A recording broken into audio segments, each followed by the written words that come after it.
और उनके बच्चे जो संपन्न हैं, उनके बच्चे लैपटॉप और कंप्यूटर से पढ़ाई कर रहे हैं। ये हमारे बच्चे जो है कैसे पढ़ेंगे? इस पे आप लोग सोचिए, इस पे आप लोग सोचे कभी कि बच्चे बर्बाद हो रहे हैं, ये इनको कैसे बचाया जा सकता है।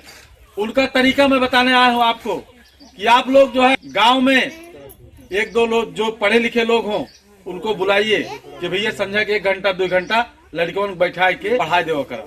तो शाम को 1 घंटा निःशुल्क कोचिंग चलवाइए। बच्चों से पैसा मत लीजिए, पैसा हमारा संगठन देगा। पैसा उसका तरीका मैं बता रहा हूँ।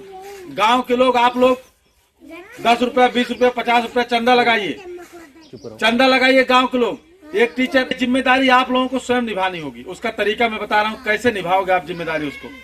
आप गांव के ही जो बच्चे पढ़े लिखे हों, इंटर BA लड़के लड़कियां की हों, उनको आप जो है बताइए कि 1 घंटा 2 घंटे आप गांव के बच्चों को इकट्ठा करके पढ़ाइए।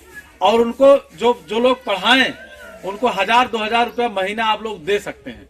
100 रुपया 50 रुपया चंदा लगा करके आप लोग जो तमाम तरह के मेला देव थाने में जो खर्च करते हैं, अगर 100 रुपया उसमें से 50 रुपया महीना अगर आप बचाते हैं गांव के लोग, तो 2000-2500 रुपया आप इकट्ठा कर सकते हो महीना भर में। और उसी पैसे का इन बच्चों के लिए निःशुल्क कोचिंग खुलवाइए, इनको पढ़वाइए। अगर आप ये बात नहीं कर पा रहे हो, अगर आप ये काम नहीं कर पा रहे हो, अगर आप गांव में कोचिंग चलवाने के लिए पैसा आपके पास नहीं है, तो हमारा संगठन मोस्ट कल्याण संस्थान ये आपको जो है मदद करेगा, आपको सहयोग करेगा, और बदले में हम कुछ आपसे नहीं लेंगे। यह काम आप सोचेंगे, यह काम मैं क्यों कर रहा हूँ? यह काम बाबा साहब के निर्देश पे कर रहा हूँ, क्योंकि बाबा साहब ने कहा था इस बात को कि समाज को शिक्षित करो। उस शिक्षित करने की क्रम में, उस शिक्षित करने की कड़ी में ये हमारी नहीं, सबकी जिम्मेदारी बनती है, आपकी जिम्मेदारी बनती है, हमारी भी सबकी जिम्मेदारी बनती है कि बाबा साहब के पहले निर्देश समाज को शिक्षित करो, उसके लिए हम लोग काम करना है। अगर काम नहीं करोगे आप उस पे, आने वाली पीढ़ी बर्बाद हो जाएगी, इसको आप बचा नहीं पाओगे। यह चीज आप लोग सोचिएगा, विचार करिए। जैसे अभी कुछ लोग कह रहे थे कि वहां क्या मिलेगा, यहाँ आने से क्या मिलेगा, यह चीज आप लोग सोचिए। इन बच्चों की पढ़ाई को बचाना है। अगर इन बच्चों के भविष्य को, आज मैं निवेदन करने आया हूँ, अपील करने आया हूँ आपसे, याद से आप लोग गांव में शिक्षा का माहौल बनाइए, पठन पाठन का माहौल बनाइए, गांव में शिक्षा के लिए लोगों को प्रेरित करिए। और उसमें सिर्फ एक जात के बच्चों को नहीं, OBC SC माइनॉरिटी के आपके जो बच्चे हैं, अगल बगल जो भी बच्चे हैं OBC SC माइनॉरिटी के, उनको भी बुलाइए, वो भी बच्चे आकर के पढ़ें। पहला काम ये हो गया। दूसरी चीज,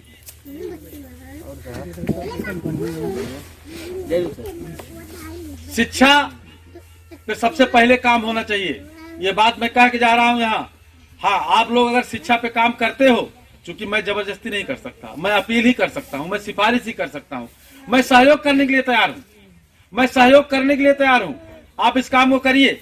और आपको लगता होगा, हो सकता है आप कुछ लोगों को लगता होगा कि हम दूसरी जगह के, हम दूसरे जात के हैं, लेकिन मुझे पता है कि आप हमारे भाई हो। मैंने उस वल्दियत को, उस इतिहास को पढ़ा है जिसमें लिखा हुआ है कि चमार लोहार कहार ये भाई हैं। उस वल्दियत को मैंने पढ़ा है।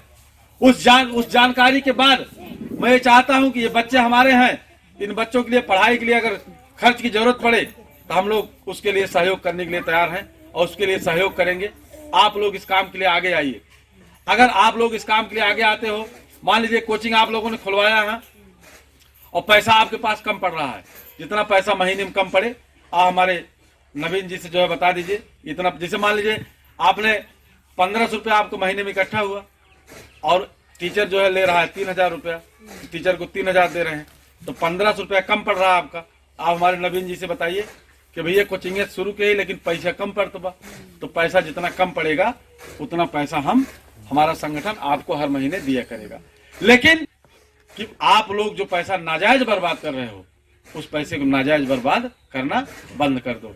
उस पैसे को आपको बचा करके कहाँ खर्च करना है?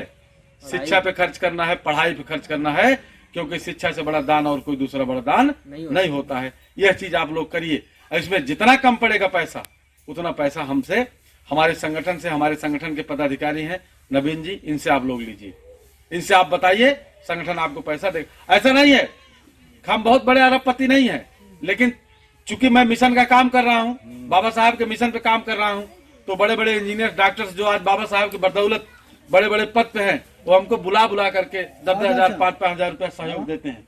वो हमको बुला करके देते हैं सहयोग। मैं यहाँ आपसे पैसा नहीं लूंगा, एक भी पैसा मांगने नहीं आया हूँ।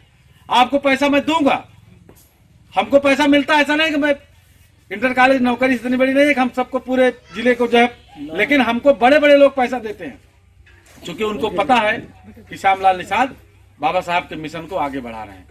पहला काम तो मेरे साथ ही ये हो गया शिक्षा पे। तो क्या मैं मान लूं शिक्षा के लिए आप लोग काम करेंगे, बाबा साहब के बताए हुए रास्ते पे चलते हुए यहाँ शिक्षा के लिए कोचिंग खोलने का या इस तरह प्रयास करेंगे आप लोग, ऐसा माने हम? कितने लोग तैयार हैं बात से? ये बात होना चाहिए। निःशुल्क कोचिंग चलनी चाहिए, बच्चे घूमे टहले दिन भर। इनका दिमाग जो है, देखिए बच्चे जो होते हैं उनका दिमाग खाली स्लेट होता है, खाली खाली होता है एकदम, उसमें जो भरोगे वही जाएगा। आज अगर बच्चे इसको सीखेंगे तो यही चीज जो जीवन भर जो है उसका, और सबसे ज्यादा सीखने की उम्र सबसे ज्यादा अच्छी उम्र यही होती है बच्चे की। इस उम्र में किशोरावस्था तक बच्चों को सबसे ज्यादा अच्छी उम्र मानी जाती है सीखने सिखाने की। इस उम्र में इनको जो है पढ़ाई की तरफ प्रेरित करिए, सरकार के भरोसे मत रहिए। आप लोग स्वयं आगे आइए, एक कमेटी बना लीजिए, 7-8 लोगों की एक कमेटी बना लीजिए, निःशुल्क कोचिंग का एक जो है टीम बना लीजिए। शाम को बैठिए 1 घंटा, आप लोग भी चर्चा पर चर्चा करिए, बच्चों को पढ़ाया जाए। टीचर को जो है सम्मान कीजिए, आप लोग जो पढ़ा रहा है उसका सम्मान करिए। बच्चे जो गांव में घूम रहे हैं उनको भी बुला करके बैठाइए कि चल तहु पढ़, पैसा जिन दे तक ठीक बा, चल लड़का। हो सकता है हम निःशुल्क इसलिए कह रहा हूँ, हो सकता है बच्चे के पास पैसा न हो, माँ बाप के पास पैसा न हो देने के लिए, तो ऐसा न हो कि, क्योंकि बच्चे सब आपके हैं, सब हमारे बच्चे हैं, इनके सबके लिए शिक्षा की व्यवस्था हमारी जिम्मेदारी बनती है।